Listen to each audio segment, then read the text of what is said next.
Hey everyone, I'm Matthew Whitrock, design lead for our newest set, which I'm excited to introduce today.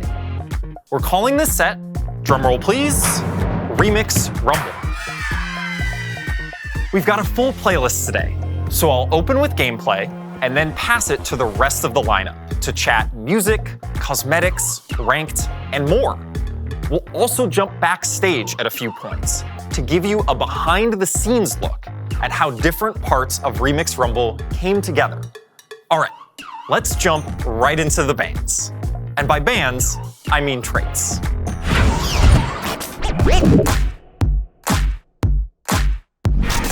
In Remix Rumble, you're the DJ, and the board is your turntable. By combining different traits, you'll create a medley of beats and genres. Let's start with familiar chart toppers, beginning with the ultimate pop stars, KDA. Get the entire lobby bumping with KDA and their most dedicated superfans. Position them just so, and you'll find yourself at the performance of a lifetime, with incredible choreography and a bunch of bonus stats. Okay, let's make like a collie and hop over to the next band. True Damage and Pentakill are also in the mix, and both stay true to their names. True Damage grants extra attack speed. Wait, that can't be right. This is more like it. True Damage members are all about style, and will gain a unique bling bonus that'll power them up as you itemize them. Oh, and before you ask, Akali will be able to be played in KDA or True Damage. Her trait will change based on whichever band is trending at the time. All right, metalheads, Pentakill's up next. Pentakill members have damage reduction and bonus damage that increases as they score kills. And if your team manages to get a Pentakill, then their bonuses will increase again. Just be careful in Yorick's mosh pit. Then there's HEARTSTEEL, fresh off their debut and already making their mark on the Convergence. These guys are ready to bring the energy and do whatever it takes for their fans. They may have started out underground, but they're certainly able to take you to the top of the charts and the lobby if you can conquer their risky style. But we can't put on a proper Remix Rumble with only 4 bands. We also have some all-new groups entering the Convergence. With original TFT looks, Lulu and Ziggs make up the jittery, ridiculous, hyperpop duo Glitter Bomb. Speaking of original TFT skins, Remix Rumble has plenty. There's a whole new class, superfans, who show off their fandom with style. The trait pumps up your headliner, more on that later, by turning one or more of their items into radiant items. My personal favorite new look is Bard, who has joined the jazz trio Free Flow. He and his meeps are looking as smooth as they sound. Before I get into the mechanics, let's head backstage to learn more about how we made some of these traits with Alex Cole and one of our lesser-known devs. We knew set 10 was going to be our big music set. So when we think back of kind of like what the steps were, we knew we were going to have this big music moment. We were celebrating 10 sets of TFT, which was going to be huge. And really, we just kind of leaned right in and we were like, cool, we know we're going to do all of these cool origins. And then we go through the process of what skin lines do we have available that we can tie those to. And luckily, we had a ton of cool and groovy skin lines. And we played with them a little bit with like Space Group becoming disco and some stuff like that. But yeah, we were pretty quick to just turn right in and be like, oh, wow, we have tons of things to pull from, which is really exciting. So I'm pretty excited about HEARTSTEEL. The economy trait is always a fan favorite of ours, but we've had this problem for a long time where the economy trait is you get it at 2-1 or you don't really play it. And so this time we took a very clear goal of how do you play it if you don't hit it at 2-1? And so what you can do is you can play it at any point in the game, and the more you've got, the bigger the payout. You try to lose by just a little bit, but even if you win, you're still going to be getting those fan, and then it's going to cash out after a few turns. And so you can even pivot into it in the late game, and I think that's going to be a real skill-expressive part of the game, is that ability to go, okay, I'm in a position where I can play HEARTSTEEL for a few turns, and then get my reward, and then pivot back. And I think that's going to lead to a lot of really cool skill-expressive moments. My favorite trait this set is definitely the country trait, which features our Desperado band. historically in TFT, we've done a lot of really cool things with summon traits. We did Baron this last set, we did Innovator in set 6, and I'm really excited for Country to join those ranks. So with Country, we have something called the Midnight Horse, which is Hecarim, and when your champions sort of get lower or lose health, Hecarim will ride in and save the day. So operating a little bit like Galio from set 4, if players remember that one. So I think the challenges with these two is we kept trying to find the identity for each of them, and they ended up being really intertwined with each other. So there was a day where myself, Whitrock, the set lead, and Mort literally sat down and mapped out the entire set on a whiteboard. I don't remember who it was, but one of us was just like, oh, we don't have a summon trait. And we kind of played around with that. And on the flip side, we were also playing around with like, is it risky to have our econ trait be one of the main verticals? Like, is that something we want to do or try? Which is really exciting. And we ended up going with it and kind of seeing those two traits in particular, like kind of kept going back and forth and changing shape with each other. But we were happy with how it all landed. Yeah, I would say it's pretty clear on this team that I'm probably the biggest Ari stan around. So KDA being in the set is a huge, exciting moment for me.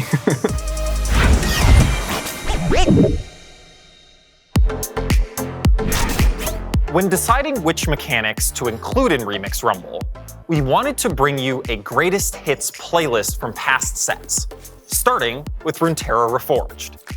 Portals are making a comeback. They'll have a bit less impact than some of the wilder ones from last set. We can do without you, Stillwater Hold, but they're sure to continue creating memorable moments. We won't be bringing back Legends for Remix Rumble. We learned a lot from seeing how Legends could influence the meta and individual enjoyment of the set, so we feel like there's more exploration and experimentation to be done in this space before we potentially revisit it, but we'll keep you updated along the way. Okay, back to what we are bringing back. One of TFT's most beloved mechanics is returning in an updated way. No, not augments, although we will be introducing new augments for Remix Rumble as well. I'm talking about headliners, our fresh take on the chosen mechanic from Fates. Headliners are the star of your board. They appear occasionally in shops and are purchased at 2 stars. Headliners have tons of immediate power, and they give you +1 to one of their traits. But here's where headliners diverge from chosen. Each one will have a specific headliner effect that empowers them in a way that only a true fan would appreciate.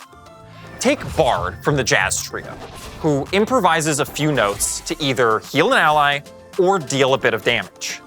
When Bard is your headliner, every 10 casts will generate a meep that allows him to play 1 extra note on his first cast of combat. Bard is the type of headliner that will scale into the endgame. Whether that scale is major or minor depends on how early you can get it. Some headliners will be difficult to find endgame carries. Take Yorick, a legendary unit who temporarily summons ghouls. When this headbanger is your headliner, the ghouls will be bigger and deal more damage. And one more thing about our mechanics. All of them will be harmonizing together, so keep an eye and an ear out for that. All right, let's check back in with Alex and Mort to talk more about headliners. So early on, when we were exploring the different mechanics, we knew we were doing a music theme. And so we kind of had this image where it's like, okay, the band is all on there together, but what is it that makes it special? How can we twist it? And we kept coming back to, it's like, well, who's singing at the moment? Who's the star of the show, if you will? And that kind of led us to a system we call Headliner, which was like, okay, you're going to pick who your headliner is. And we kept coming up with versions that were slightly different than Chosen, but had a lot of the same advantages. Chosen was one of our first big mechanics that wasn't just like galaxies or a variation. And it was something that allowed every champion to kind of be the centerpiece, right? Like you would tell stories of, oh, this was the game I got Silas chosen and I did this thing, or this was the game I got Kennen chosen. But what was interesting is as we were kind of researching it, we realized that was before a lot of these other mechanics, right? Augments hadn't been around. And so a lot of the burden of the system has changed. And so as we were looking at this and kind of seeing all the pieces come together, it felt like kind of a greatest hits of TFT, which once we realized that was such a great opportunity to bring it all together. And so that's when we've kind of anchored on Headliner being sort of the upgraded chosen. We've got radiant items, augments, portals, and it really does sort of feel like 10 sets worth of TFT knowledge all coming together to make this really awesome set. I think with the Headliner mechanic, players will be most excited about the champ fantasies that it unlocks. So whether you are a player that really loves re-rolling those 1 or 2 costs, or you're a player that likes those 4 cost carry fantasies, Headliner allows you to do any direction you want every game, and unlocks a lot of variation, which is exciting. These are things that we never predict coming in, like what is the built different comp of this set? Like what are the combinations that we during production have no idea are coming, that we see videos of at 2 a.m. From China, and we're like, wow, that's amazing, I can't believe they came up with this idea. Those cool combinations that keep you coming back and have an exciting payoff, I think is always what we're looking for when we're making new sets. It's like, what is the cool next thing to try out?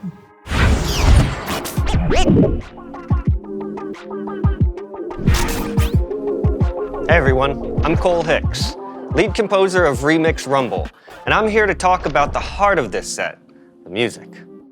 In Remix Rumble, each trait brings new sounds to your board. While you're building your team, you're building your track. Remix Rumble was an all-hands-on-deck moment for our team. Many different composers and collaborators created original music for each origin trait, and made it possible for all of it to meld together in any combination based on whichever units you have out on your board. To make genres like metal sound seamless with, say, jazz or pop, we wrote 2 main songs. Through a mix of layers that contain drums, chords, and melodies, your track will be built alongside your team. And as the game progresses, your track will too. Starting off one way during the preparation phase, and building up to a more complex chorus for the battle. Let me show you an example of how all this will look and sound, starting with our disco band, the Disco Knots. Their trait gives you a placeable disco ball that will heal your allies and grant them attack speed. As you get later into the game, you can add in more Disco Knots to strengthen the trait. Then you could add in a destructive splash of Pentakill for a killer guitar solo, soaring over it all. Now let's talk a bit about the tracks we wrote. For groups like KDA and Pentakill that already exist in the League IP, we tried to capture their instrumental essence with some TFT twists. And we brought in new genres like 8-bit and country, but more on those later. We also made sure powerful units like Jin got their moment in the spotlight. For Maestro, Jin's legendary trait, we mixed in a Paganini-esque violin solo to create a modern interpretation of classical music, fit for the virtuoso himself. This sound was the perfect fit for a trait that deals extra damage to tactician health and a champion whose ability builds up in a cadenza of damage. By putting out different units on your board, you'll create a symphony of controlled chaos. Try combining the relentless drums of Pentakill with our harpsichord-heavy emo band, Big Sad.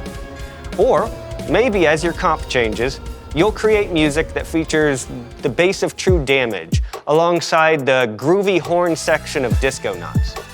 It's absolutely ridiculous, and that's just TFT. All right, let's head backstage with the team for a quick recording session.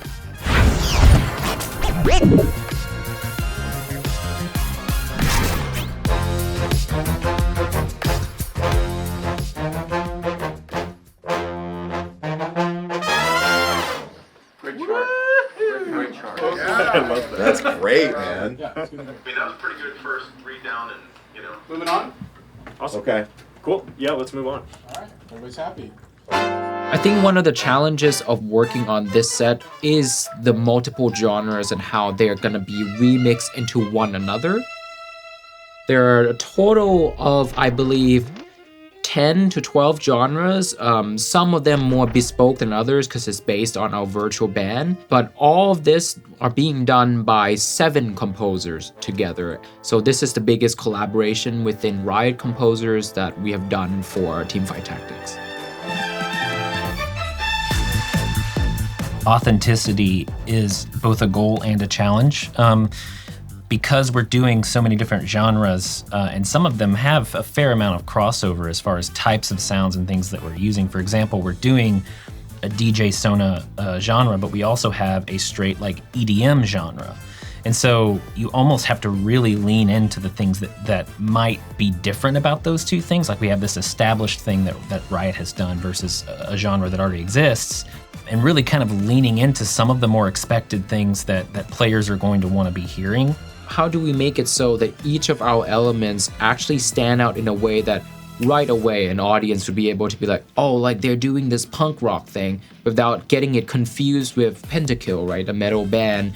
They both use guitars, they both use drums, they both use bass. How are those genres being executed differently and is able to be recognized by our players right away? KDA is another example of like, it's not just what are the things that make it sound like KDA, it's what are the things that make it sound like KDA if just the drums are playing, or if just the chords are playing.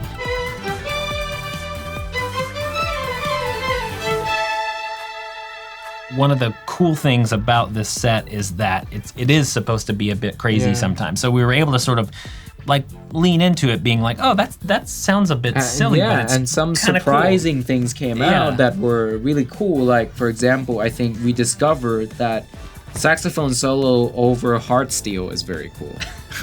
We have also discovered that a violin solo on top of Jason's EDM track is very cool. Very cool. And we would have never made those choices as composers. Normally, right. It's okay to lean into the silliness sometimes because it is a fun idea and it's supposed to be fun. Right.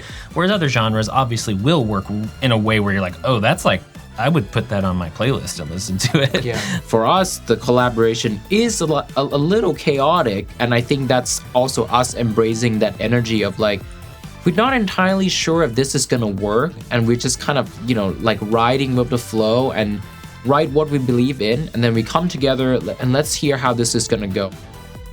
TFT is the space where, as a composer, I get to play around the most and basically try whatever fun ideas I might have. The team is very open to experimentation. So from that perspective, even though it is a fair amount different than anything we've done in TFT before, I think TFT is the perfect place to do it. And I think the players of TFT are also really on board with these kinds of fun ideas. 100%.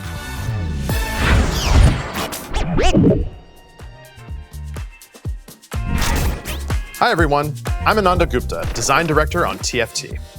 Today, I'm here to give an update on cosmetics, and then I'll talk about Ranked, as well as a much anticipated release for many of our players, the Asia Pacific mobile launch. We're thrilled to bring more high-quality personalization that will be released throughout the start of Remix Rumble. Ahead of that, we want to give you a sneak peek and equip you with an understanding of the release schedule, both to prepare collectors as well as inform folks who want to nab their favorite. Chibi Set and Chibi HEARTSTEEL Set have entered the building, and they're looking to pull off a heist straight to the top of the lobby. Chibi HEARTSTEEL Set moves fast and will depart the Treasure Realms after the first 2 weeks of Remix Rumble. And if you want more, the KDA Arena is definitely more. Drop your comp smack dab in the middle of a KDA show and take top 4, or bottom 4. It won't matter with an arena this stunning. After 2 weeks, Chibi KDA Akali will screech onto the scene. Then, the moment I've been waiting for, KDA Kaisa will hit the convergence 3 weeks into the set. She and KDA Akali will be available through Treasure Realms that will only last until our next event. Each drop will provide high-value content, from chibis to mythic little legends, and even a chance to hit a random chibi variant like Dragonmancer Ash or Star Guardian Lux. But the biggest high roll of those collector capsules is KDA Kaisa. Kaisa is the centerpiece for players looking to flaunt that extra special drop. But Prestige Treasure Realms are full of high-value offerings from past sets. So, whether you're a collector looking to pick up something you missed, or a little legend enthusiast just getting your first chibi, no matter what you hit, it's bound to hit hard. After Remix Rumble ships, we've got even more work ahead of us. We know players want more say in what they purchase, and we're working towards exactly that in a system we're internally calling the Seasonal Store.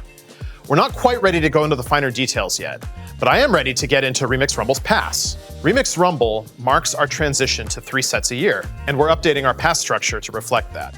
We'll still have 2 passes in every set, but since sets now last 4 months, each pass will be 2 months long.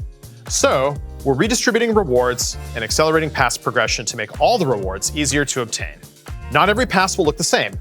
Each Pass Plus will have different high-value rewards. For example, you'll see our new Neon Stage Arena in Remix Rumble's first pass, and in the Rumble's second half, Sugar Cone Poro. And just as our pass is changing to accommodate 3 sets a year, our ranked season is also changing.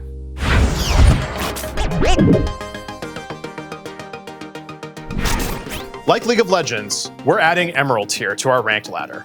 It'll add more climbing room, while also recognizing the skill progression that players show between Platinum and Diamond. This comes at the perfect time as we transition to creating 3 sets a year, and 3 ranked seasons to go with them. Without mid-sets, there's no soft reset of your rank throughout the season, so you'll have more time to track your progress on the expanded ladder, prove your skill, and get new Emerald rewards. We're not looking to make the climb harder. Emerald and a longer season should mean a smoother, more consistent climb overall. We know TFT is a more chaotic game than League, and we don't want to punish or reward you too much for performance outliers. You can play great and still low roll in TFT, and our ranked system should and will reflect that. Okay, before you get too excited and queue up for ranked, let's chat mobile. The launch of Remix Rumble in late November will be the first time TFT is available on mobile in APAC regions, and we're shipping a number of improvements along with this launch that will impact the entire world. But first, I want to thank our APAC players for their patience. We've been working towards bringing mobile to you since we launched it during Galaxies, and we know that you've awaited its arrival ever since. In preparation for this launch, our Tools and Engine team has been hard at work making mobile usability, stability, and performance improvements. And for the tablet players out there, one of these improvements is tablet support. Come Remix Rumble, you can say goodbye to the black bars and wonky scaling when playing on tablet, and hello to a smoother, prettier, tablet-tailored experience.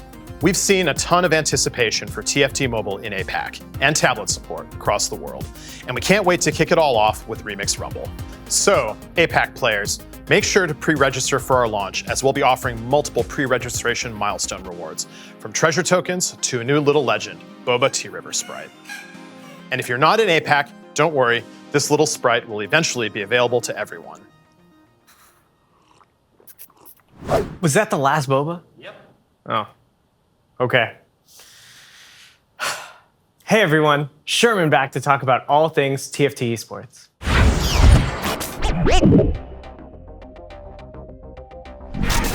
It's been awesome to see the growth of TFT esports over the last few sets. We've seen 3 sets of steady viewer growth for set championships, and with the Runeterra Reforged Championship, we're hoping to make it 4. We're about 5 weeks out from our first global LAN event, the TFT Vegas Open. It'll be from December 8th through the 10th, with 512 competitors from around the world as they take over the MGM Grand. I first want to say that we were blown away by how quickly competitor passes sold out back in September, and we can't wait to see you battle it out there. The event happens early in Remix Rumble, testing players' ability to adapt, innovate, and lead the meta. This is a moment where players from anywhere can step into the spotlight and become IRL headliners. The player that comes out on top will walk away with $100,000, a trophy, and most importantly, the TFT Vegas Open title. And even if you don't get first, the 128 players who make it to day 2 will win a piece of the $300,000 prize pool. And all 512 players who participate in the event will get a unique emote based on how far they make it into the tournament. But don't worry, the Vegas Open won't be a replacement for a championship. Now that we've switched over to 3 sets a year, we're adjusting to have a competitive season for each one. So rest assured there will be a Remix Rumble Championship at the end of the set. It'll be the culmination of Remix Rumble, so we have high expectations for the comps players will bring to the finals, now that they've had a chance to master the set. For those of you competing in Vegas, PvE goes live the 2nd week of November, so get out there and start crafting your go-to comps. As for everyone else, we're super excited for our first ever LAN event, and we hope to see you all there, either in person or digitally. All right, thanks so much for watching, good luck and have fun out there. Till next time,